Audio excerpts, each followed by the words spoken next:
Hello friends, welcome back to the new video. In this video guys, we are going to talk about how can we remove this pin lock in our vivo phone device. Guys, you want to remove, you want to delete this pin lock, so guys you can delete.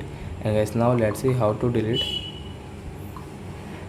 pin lock in our vivo phone. In this video guys, I am going to show you guys how can you remove it in your vivo phone device. So before starting video friends, I want to tell you, if you're new in my channel and you are watching my video first time, so first of all go and subscribe my channel, click the bell icon and like my videos. So guys, now let's start video. 2580 my pin. Then guys, click on your phone setting to remove this pin lock. Scroll it guys and security setting. Tap here screen lock. Enter your pin guys.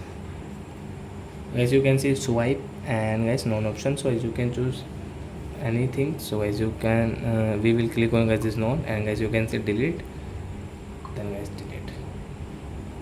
So guys, now you can see guys pin password has removed in our vivo phone. There is no any pin lock in our vivo phone. So I hope friends you have understood how to remove pin lock in our vivo phone. So that's it guys, thanks for watching. Now we will meet on next video with new topic.